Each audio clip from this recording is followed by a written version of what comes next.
movie starring the Caped Crusader, the first standalone Batman movie we have gotten since The Dark Knight Rises in 2012. Yeah, it's been 10 years since we got a standalone Batman movie. That's crazy. This one directed by Matt Reeves, and the first one to star Robert Pattinson as Bruce Wayne and Batman. This was my most anticipated movie of the whole year. I'm a huge Batman fan. Second to only Spider-Man, Batman is my favorite superhero. I absolutely love everything about Batman. The Dark Knight trilogy by Christopher Nolan is maybe my favorite movie trilogy of all time. I just love how dark his stories are, seeing him on these investigations, seeing him fight these people.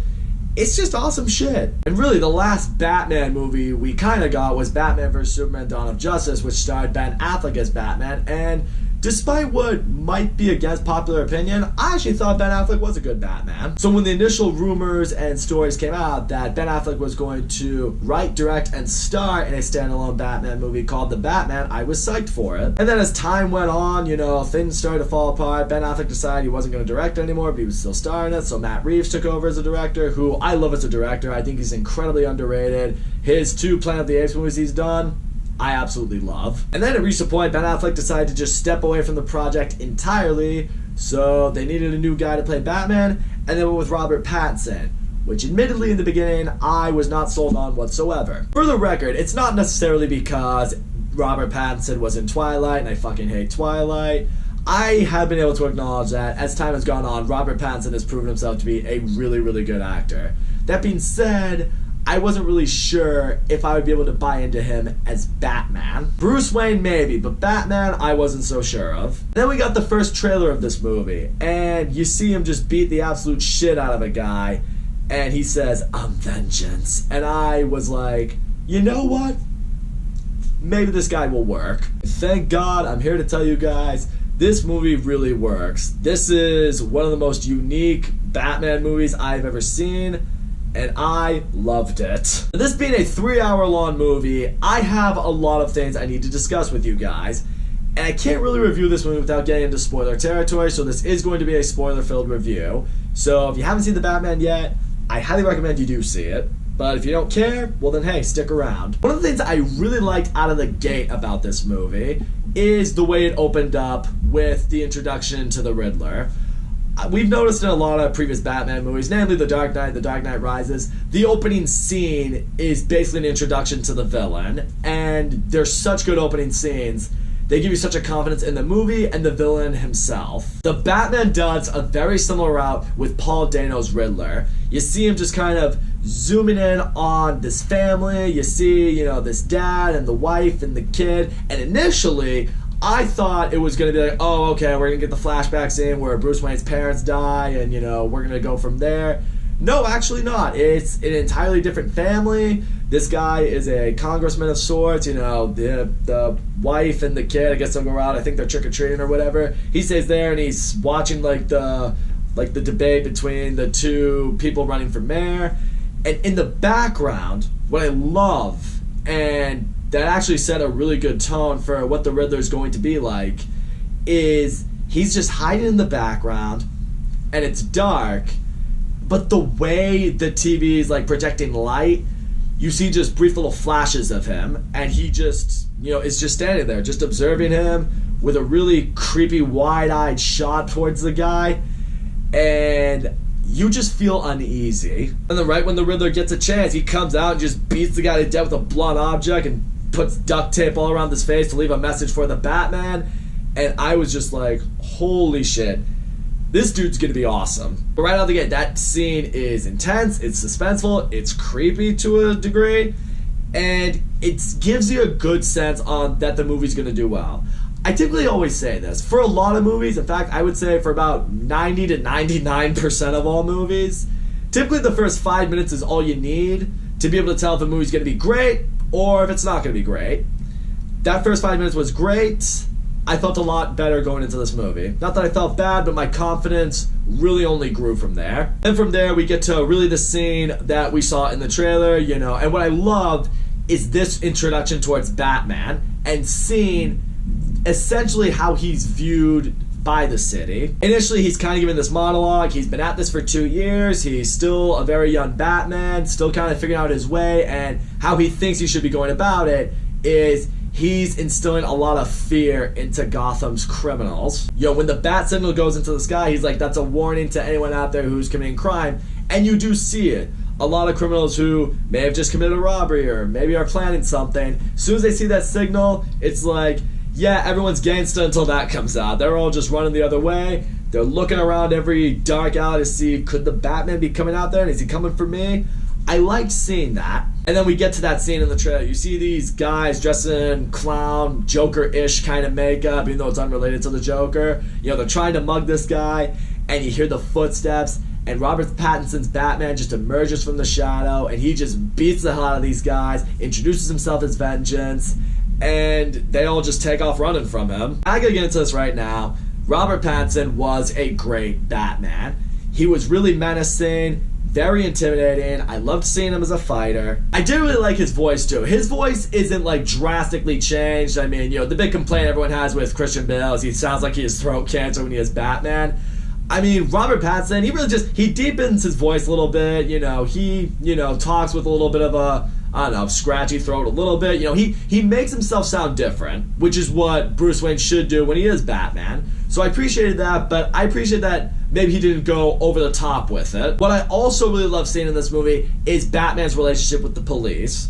Really, he has a connection with James Gordon, played by Jeffrey Wright, who is great as James Gordon, by the way. He basically serves as the medium between Batman and the police, because the police, they don't want to trust Batman, because they see Batman as a vigilante. I mean, he breaks laws to try to, I guess, save the city, if you will. But obviously, that leaves the police with a lot of problems towards him. But, James Gordon is the one who's really stepped in and has been like, no, this guy's going to help us. This guy is smart. He knows what he's doing when it comes to investigating these crime scenes. He can help us in these situations. I'm definitely going to be really interested in seeing the relationship between Batman and James Gordon progress as this supposed trilogy we're supposed to get goes along. I'm really excited for that. One thing I also really like, though, right out the gate is really when you see Batman investigating the crime scene that's left by the Riddler, you can kind of tell that's the tone it's going for. In that moment, it's like, this probably isn't going to be much of an action movie. This is going to be a very investigative movie. It's going to feel a lot like a mystery thriller. Even when Batman goes back to the Batcave and he starts talking with Alfred, who's really, serving as his accomplice and deciphering these crimes and these clues and these riddles that the Riddler's even behind in these crime scenes, you really do see a lot of Batman's smarts in this. His ability to decipher these codes and these riddles to what exactly it is he's referring to. Staying in this really quickly, we don't see a whole lot of Andy Serkis as Alfred in this movie, but I did really like his portrayal as Alfred. I guess in this, adaptation, he's really raised Bruce. He actually taught Bruce how to fight. You feel like he's maybe in a lot of ways been a lot of a teacher to Bruce.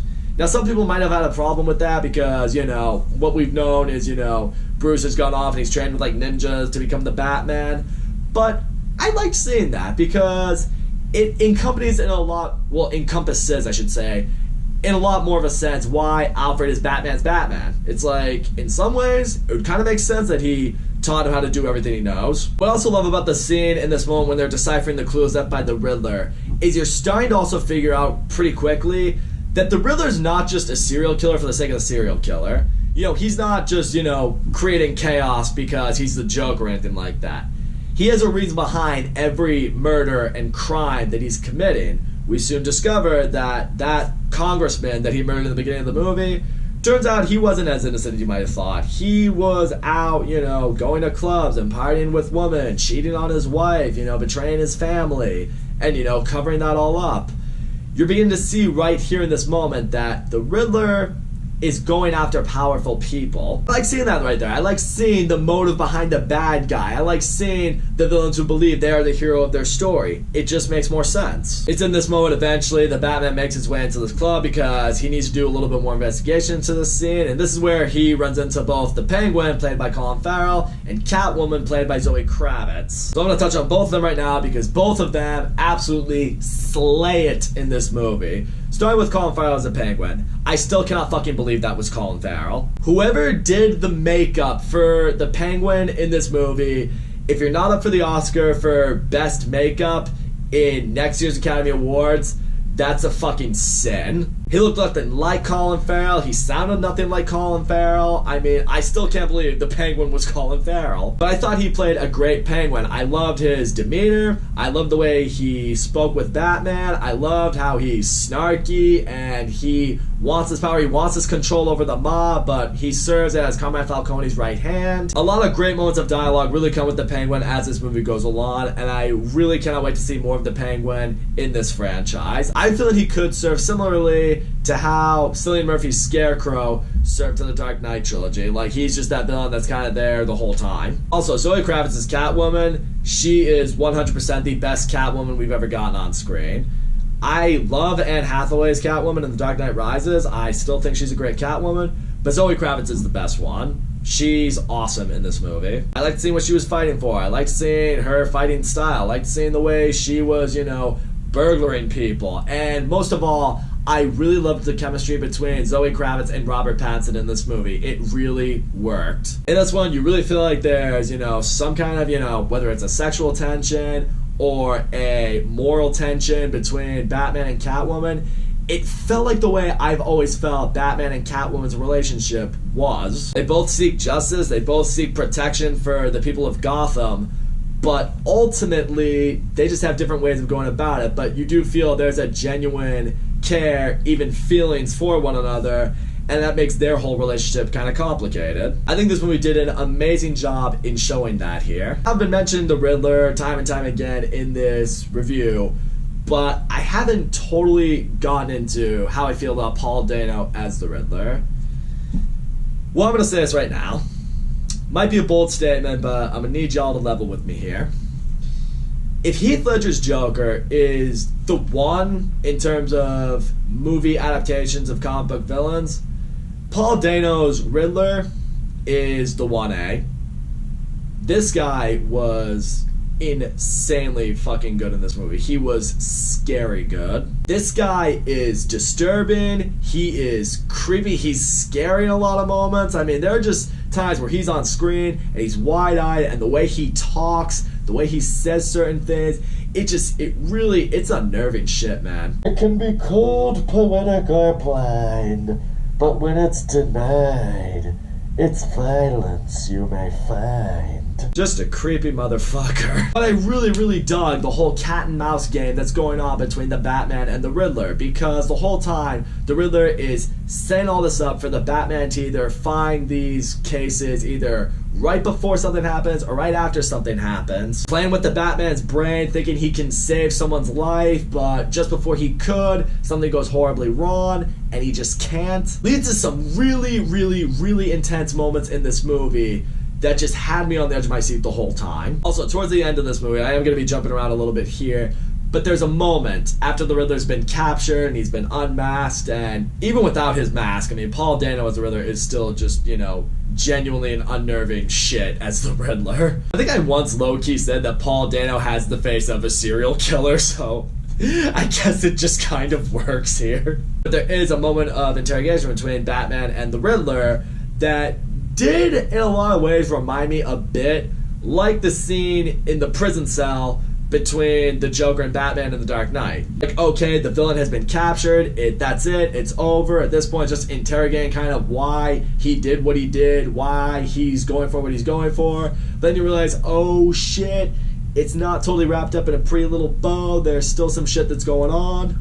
I just love seeing that. I love seeing when the enemy is 2 steps ahead of the hero of the story. That's what I'll say right there. This is a movie that always keeps you guessing, that always has you wondering what's happening next, and it's a really intense movie. That's why I will stress with some people. There's not a whole lot of action in this movie. There is some, I'll touch on that in a couple seconds, but this is a mystery thriller.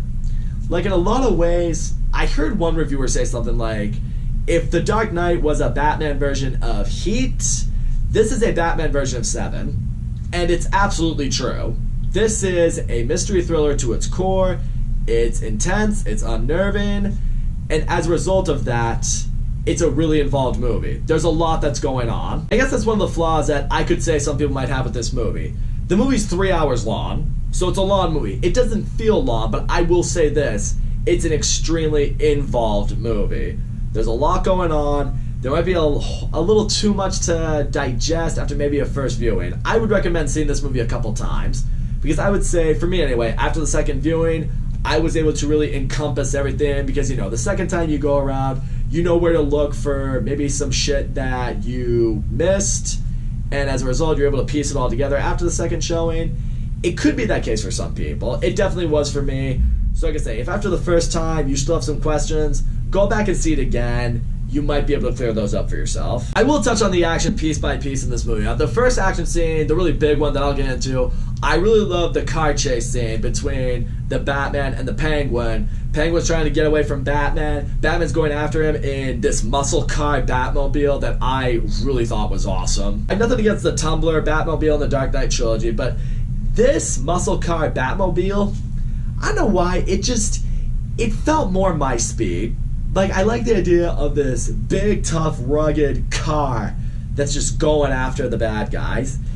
Again, I feel like that would install a little bit more fear. I don't know why, but the simpler, tougher nature of a muscle car, I think it just fits for the Batmobile. But, you know, you get a little bit of a glimpse of it in the trailer. He's going after the Penguin full speed. Penguin thinks he outsmarts him. He tried to outsmart him a couple times, but, you know, he's just maneuvering through all these obstacles on this road. Eventually just goes through fire and just fucking nails the Penguin, and it's just awesome. But what I really like about the action in this movie, and I'll start with this one, is it leads to something deeper towards the movie. It leads to something that's going to lead ultimately towards the big mystery of the movie. At this point, you know, the Batman has captured the Penguin, and, you know, James Gordon and him are kind of interrogating Penguin, and Penguin's kind of revealing exactly what Carmine Falcone's role in this whole thing is. We keep hearing reports that there's a rat that's like serving as infiltration between the mob and the police, and eventually it's kind of in this moment that we deduce that Carmine Falcone, who's played by John Turturro, who's great in this movie, he is that rat. And then soon enough, Batman and Catwoman, they kind of deduce that Falcone was behind a lot of the shit that went wrong in Gotham. You know, he's been behind Catwoman's friend, who's going through some shit right now. But more importantly than that, apparently Falcone was low-key the one responsible for Bruce Wayne's parents being murdered. And we also learn that the police don't actually have Falcone working for them. They work for him. And that really shows right here the corruption that's in Gotham. The mob has such control over this city. And that's what I really loved seeing in Gotham in this movie. Gotham in the Batman looks like a really shitty place to live. It felt like a city that's run by crime. It felt like a city that's kind of without hope. I never really got that vibe in really any Batman movie I'd seen before this one. In this case, I really believed that Gotham is a complete shithole, and you question if Batman really is indeed fighting a fight that's worth fighting. Even with what they did with Batman's parents in this movie that I really appreciate. I mean, you think for a while, I mean, we've always felt, oh, they were these rich kind of philanthropists, they did so much to the city, they brought in so much, that's why Thomas Wayne wanted to run for mayor.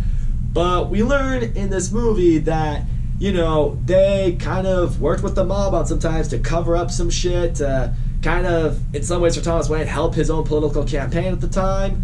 You'll learn that they weren't so squeaky clean. Not saying they deserved to die in any way, shape, or form, but they didn't have, like, their hands clean in the situation. They weren't, maybe you could say, totally innocent people who were murdered that night. I love really seeing that, not so much in the case with Batman, but with Bruce Wayne. In his side, he's now feeling conflicted. He's questioning about this fight worth fighting. Again, that's where we get a great moment, a really heartfelt moment with him and Alfred after Alfred was attacked by the Riddler, of him really breaking down, you know, your father was a good man, but he made mistakes.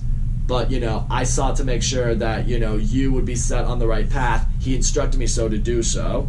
Again, the kind of moments that make you feel why Alfred is so necessary to Bruce. He gives him the words that he needs at the right time. And soon enough, this leads to a big final showdown at the end of this movie, after the Riddler has been caught. But at this point, once he's been caught, part of the interrogation with Batman from earlier that I mentioned too, was he's now revealing that because the Riddler, what he does is he kind of, you know, airs his assassinations and his crimes, kind of live streams them, and he has like this group of fans who follow him, And soon enough, we now discover that his whole plan is he's going to set off these bombs on the edge of the cities that's going to flood Gotham. And then, as the new mayor, as she's being inducted, he has all of his followers standing there in Riddler costumes, ready to kill her. And I love this ending scene. Batman just goes in and he fucks up all these Riddler wannabes. He's going toe-to-toe with them. He's able to save the mayor and ultimately save the people that are there. But there's a moment that I really liked. At one point, Catwoman shows up in the fight, and she's, helping in the situation. I like seeing her come back to help him fight because, you kind of expect that she's going to, but for a long time, you're not really sure where she stands, but, I guess you kind of expect that she'll be back to fight. But anyway, there's a moment where he gets a hold of one of them, he unmasks them, and he asks them, "Who are you?" And the Riddler lookalike says to him, "I'm Vengeance," which has been what Batman has been alluding to himself as to every criminal he's come in contact with, everyone who really knows him. It's funny enough, I don't know how many times they refer to him as Batman in this movie. They mostly refer to him as Vengeance. It's in that moment, right there, where Batman kind of has this epiphany to himself. He realizes right here, oh shit, what have I done? He thought for the longest time, if I instill fear into the criminals of Gotham, that's what's going to save the city. But he realizes by instilling fear, that's what's inspiring villains like the Riddler and his followers to be the criminals that they've become. In a way, he's creating some of these people who are trying to destroy Gotham. And it's right in this moment, he goes into the flooded arena or stadium or whatever. He goes in there and he starts saving people. He starts helping with the rescue. He's saving people's lives. He's getting them out of the flood. And during this time, he starts giving this monologue saying that if I'm going to really save Gotham, I have to be more. I can't be fear. I need to be a symbol of hope. I need, in a way, when people see that bat signal, in criminals it will instill fear.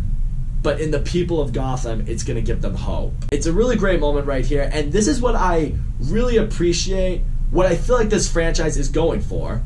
We know we have a younger Batman here with Robert Pattinson, but in a lot of ways, I think it could be taking the route that the Spider-Man Home trilogy took from the MCU.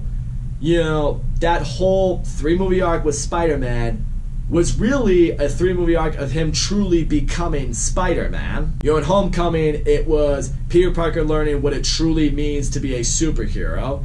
In Far From Home, it was Peter Parker learning what it truly means to be independent, to go on without your mentor.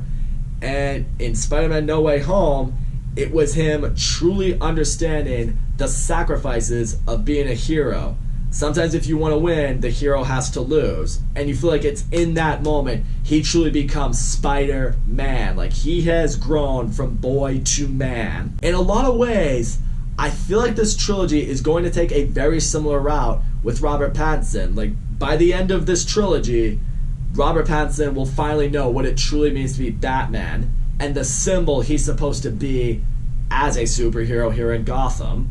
And that's what I'm looking forward to. I really loved the character development that they did with Batman in this movie. We do get a scene towards the end where the Riddler is in prison and he starts chatting with a cellmate, and that cellmate, we eventually learn, well, you're kind of able to deduce it, but it has been confirmed that the cellmate he was speaking to was the Joker. So now it's got the wheels spinning a little bit. It's like, oh, in the next movie, are we going to get the Joker?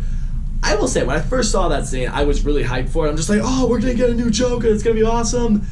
As I've thought about it, though, as the hype's died down, again, this is why I take so long with these reviews, because I need time to really think about stuff. But it's not that I'm against seeing the Joker in these Batman movies, but I would like to see maybe some new villains before we get a new Joker. If nothing else, I just want to see more variety to Batman. I don't want it to be Joker every single time. I'm sure we'll eventually get there, but I want to see some other villains. That's why I was happy to see the Riddler. I know we've gotten the Riddler before with Jim Carrey, but I really like this version of the Riddler. I like to see Matt Reeves' versions of some other characters, because with the Joker, you kind of have to keep the Joker what he is. You can't really alter that too much because the Joker is such a unique character, and has such a massive fan following. If you do anything that might screw that up, you're gonna get backlash. With some other villains, some other Batman villains anyway, you can maybe have a little bit more creative license. You can put a new spin on them, a more realistic take on some of them that maybe we haven't seen before. I'd like to see that. I want to see some variety with Batman. But all in all, The Batman I thought was a really awesome movie. It was a very original take on the Batman. It was great. Robert Pattinson was an awesome Batman. I'm very happy he proved me wrong. I really love seeing him more as part of the investigation in this movie. This movie really tries to emphasize that Batman is the world's greatest detective, and in this movie, you see a lot more of that, which is what I appreciated. There's not a false note anywhere in this cast. I mean, Jeffrey Wright is great as James Gordon, Zoe Kravitz is great as Catwoman, Paul Dano is great as the Riddler, Colin Farrell is great as the Penguin. I'm still not convinced that was Colin Farrell. There's not a whole lot of action in this movie, but when it happens, it's great and it's very fulfilling. I really love the mystery in this movie. I really loved the tone of this movie. This movie is creepy, it's disturbing, it's really intense, it's very suspenseful. It felt like a mystery thriller, which is something we haven't really gotten in a Batman movie. Decide, you know what, let's be a mystery movie first and an action movie second. I don't know if that's a tone they'll stick with throughout this trilogy, but I'll be interested to see what they do going forward. If there's one small flaw that I have with this movie, is we didn't see a whole lot of Bruce Wayne in this one. Robert Pattinson's only Bruce Wayne for a few scenes here and there. He's Batman for about 90% of this movie. I would have liked to have seen more of him as Bruce Wayne, and even when I saw him as Bruce Wayne and Batman didn't feel like very different people. And the whole point of Bruce Wayne and Batman is supposed to feel like different people, so no one suspects Bruce Wayne is Batman. I never really got that vibe in this movie. They kind of felt like the same character. Again, you could chalk it up to Robert Pattinson's, or in this case, Bruce Wayne is new at being Batman, so he doesn't really know how to be two different people. So I'm hoping as the trilogy goes along, we see more of Robert Pattinson as Bruce Wayne and as Batman, and they feel like two different people. But in the end, I've seen this movie twice now. It's great the first time, it's even better the second time. I may end up seeing this movie a third time, who knows, but this is a movie that has a lot of replay value. It's definitely my favorite movie so far this year. I don't know if it'll stand that way, but it was a great movie, a great adaptation to the Batman, and I cannot wait for more. That's all I gotta say, guys. Thank you so much for watching my video, and as always, don't forget to leave a comment, like, subscribe, and I will see you all next time.